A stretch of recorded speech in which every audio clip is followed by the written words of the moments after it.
Hello. I see we have the usual collection of liars, thieves, puppets, and a few good-hearted people scandalously misled.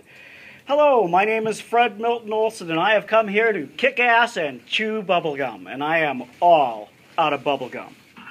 How many more minutes of commercials are we going to have to listen to on dink dink public radio just to pay the new sales people's salaries and benefits and office support? How many more are we going to be tortured with just to break even? And how many more minutes of advertising will we have to endure if you find the success you've always wanted in selling advertising? Seriously, is there any limit? No, of course not. Once you've got your camel's nose in the tent, it wasn't long before we had the whole damn advertising camel inside and shitting on the carpet. How many more camels are you going to bring in? And how much more do we have to put up with on the carpet? Selling, selling, selling. Hey, isn't it nice we can now buy access to that wonderful celebrity Jim Fleming, the golden voice of public radio? A really swell guy. Chapter a day, TT Book Show. He's a government employee who is a very influential person in public radio decision-making, and to his many thousands of listeners. For only $6,000, I can hang out with Jim Fleming for an entire vacation. I'm buying the gold class ticket because that's where Jim will be.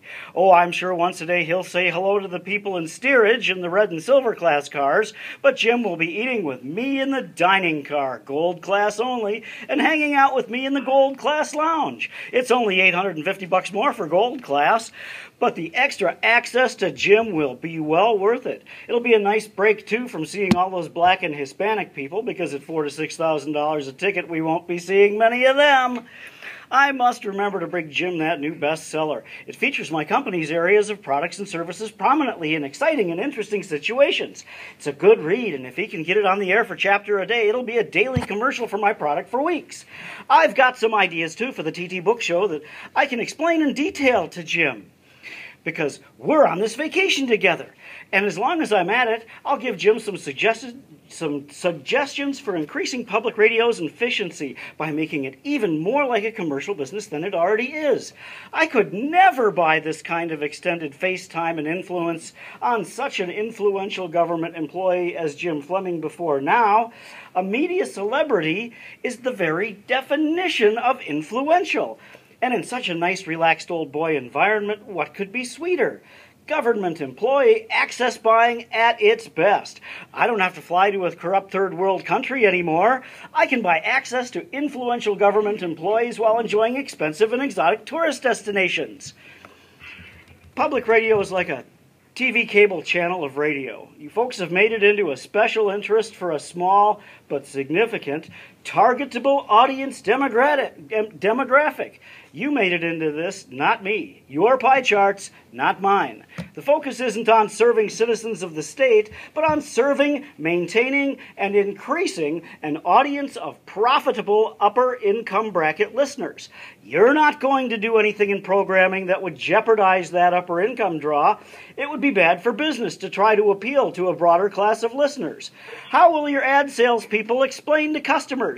We decided to run programming that will appeal to more people in all income brackets now, just the upper ones. Sorry about that. Your business model approach prevents you from serving Wisconsin citizens from all walks of life and makes you the admitted and committed servant of the financial elites rather than everyday citizens. How do the people in private media feel about WPR's cut-rate advertising and hour-long infomercials for favored friends and sponsors?